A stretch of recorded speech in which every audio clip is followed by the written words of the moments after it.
মারে তুমি কোথায় যেতেছো? চাকরির ইন্টারভিউ দিতে যাচ্ছি। আপনার কোনো সমস্যা? মারে হাতটা ভাঙা, পায়েও ব্যথা পাইছি, হাইটে যাইতে পারতেছি না। আর ভুল কইরা মানি ব্যাগটা বাসায় ফালায় রেখেছি। তুমি যদি কটা টাকা দিয়ে আমার সিএনজি দিতা, না হলে বাসায় পৌঁছায় দিতাম, তাহলে আমার খুব উপকার হইতো। হ্যাঁ, আমি যাই, আপনাকে সাহায্য করতে যাই, তারপর আপনি সুন্দর করে আমার ব্যাগ আর আমার মোবাইল সবকিছু সাইডে নিয়ে রেখে দেন। তুমি এইসব কি কইতেছো মা?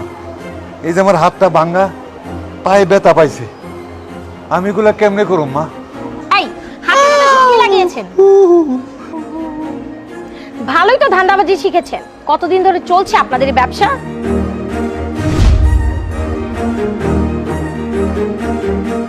বাবা একটু সিএনজিটা ডাকা দাও না বাবা, আমি একটু হসপিটালে যাবো। সব মিয়া, আমি কি আপনার সিএনজি টাকার জন্য এখানে দাঁড়িয়ে আছি? আমার নিজেরই অবস্থা খারাপ, কোনো একটা রিক্সা টিক্সা কিচ্ছু পাচ্ছি না। বাবা রে, আমার একটু জরুরি যাওয়া দরকার, আমি পঙ্গু মানুষ, ডাকা দাও না বাবা। দেখেন মুরব্বী, আমি ওইসব পারবো না, ঠিক আছে? আপনার নিজেরটা নিজে দেখে নেন। মানে মানি ব্যাগ একটু উঠায় দাও না। রাস্তায় ভিক্ষা করতেছেন, ভিক্ষা করেন চুপচাপ। আপনার যদি মানিব্যাগ হবে তো আপনি আগে উঠান নাই কেন?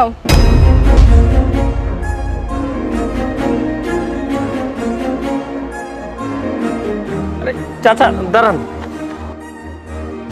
মুরব্বী, আপনার হাতের এই অবস্থা কেন? একটা অ্যাক্সিডেন্ট করে এই হাত পাড়া ব্যথা পাইছি বাবা। তা মানি ব্যাগ পড়লো কিভাবে? বাইরে ছিলাম, হসপিটালে যাবো, সিএনজি মেনজি কিছু পাইতাছি না বাবা। তুমি যদি একটু আমার সাহায্য করতা। এইদিকে তো কিছু দেখতেছি না, এখানে মনে হয় না কিছু পাবেন আপনি। আপনার একটু মেইন রোড পর্যন্ত যাওয়া লাগবে। ও বাবা, শরীরটার মধ্যে শক্তি নাই, আমি সাহস পাইতাছি না, কেমনে যাবো?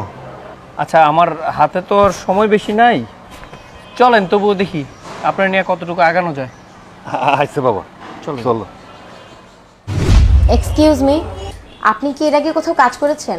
এর আগেও দুটো অফিসে আমি চাকরি করেছি, এখানে স্মার্ট স্যালারি, এই জন্য এখানে ইন্টারভিউ দিতে আসছি। আর আপনি? আমি এই প্রথম। ও আচ্ছা। আপনি?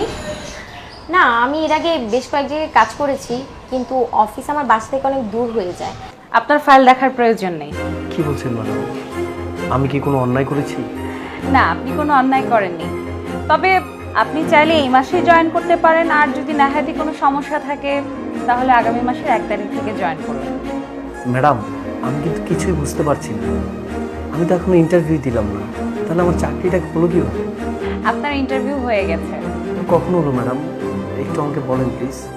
আজকে যখন আপনি ইন্টারভিউ দেওয়ার জন্য আমার অফিসে আসছিলেন, তখন রাস্তায় একজন বৃদ্ধ বয়স্ক লোকের সাথে আপনার পরিচয় হয়েছিল। তিনি সিএনজি পাচ্ছিলেন না, মনে আছে? তাকে আপনি সিএনজি পাওয়ার জন্য সাহায্য করেছিলেন। তিনি আর কেউ নন, তিনি আমার বাবা। ও, তাহলে ওটাই কি আমার ইন্টারভিউ ছিল ম্যাডাম? জি, এটাই ইন্টারভিউ। আসলে পুঁথিগত বিদ্যাটা সবার মাঝে আছে, কিন্তু মনুষ্যত্ববোধটা কার মাঝে আছে এটা আমাদের যাচাই করা দরকার ছিল। যতটুকু না আপনি অফিসিয়ালি হ্যান্ডেল করবেন, ঠিক কতটুকু পরিমাণে আপনি নিজের মতো করে করতে পারবেন তা দেখারই আমাদের দরকার ছিল। আপনারা আজকে আসতে পারেন। স্যার বলেছেন আজকে আর কোনো ইন্টারভিউ হবে না। মানে কি? আমরা কত আশা নিয়ে আসলাম, কিন্তু আমরা তো এখন ইন্টারভিউ বোর্ডেই যাইনি। আমাদের কি করে ইন্টারভিউ হচ্ছে না বলুন তো? এটা কেমন কথা বলেন তো? আমাদের তো এখনো ইন্টারভিউ নিল না। সরি, এখানে আমার কিছু করার নেই। ওকে, তাহলে আজ আসুন, আপনি আপনার সুবিধা মতো সময় অফিসে জয়েন করবেন। জি, থ্যাংক ইউ ম্যাডাম। ওয়ালাইকুম আসসালাম। আমাদের ভিডিওটি ভালো লাগলে পেজটিকে ফলো করুন, বেশি বেশি লাইক, শেয়ার এবং কমেন্ট করুন।